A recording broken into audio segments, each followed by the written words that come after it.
presented by LK Entertainment. Sachin Recording Studio,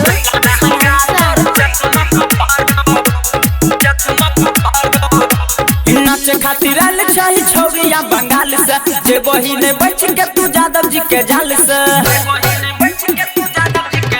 हाँ नाच खातिर आल चाही छौरिया बंगाल से जे बही ने बच के तू यादव जी के जाल से। ऊपर छोटाइट नीचा छभराइट जोबन तोहर दुनु लारो।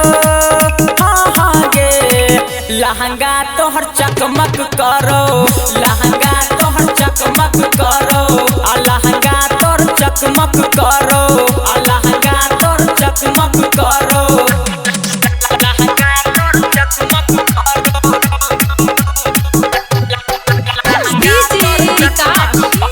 Sachin Recording Studio, Saharsa.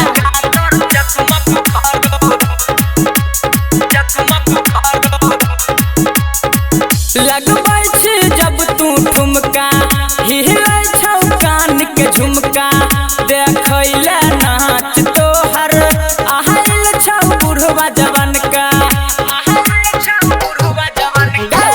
लगबै छै जब तू ठुमका हिलै छौ कान के झुमका देखैले नाच तोहर आइल छौ बुढ़वा जवान का।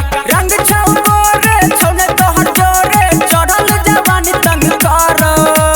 हाँ हाँ गे लहंगा तोहर चकमक करो, लहंगा तोहर चकमक करो, लहंगा तोहर चकमक करो, लहंगा तोहर चकमक करो, लहंगा तोहर चकमक करो।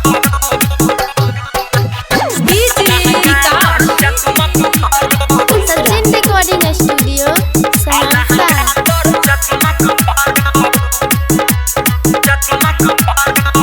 हाँ उमर छौ तोहर कांच हमरा नहीं एनक जांच। बीट पर बीट मिला के छोरिया कोई ठीक से नाच। हाँ उमर छौ तोहर कांच हमरा नहीं एनक जांच।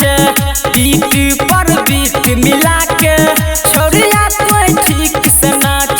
दिलीप दिलवाल के हरदम छोरिया तोहरे पर नजर करो। हाँ हाँ गे लहंगा तोहर चकमक करो, लहंगा तोहर चकमक करो, लहंगा तोहर चकमक करो, लहंगा तोहर चकमक करो। Mix by Siku Sawaria.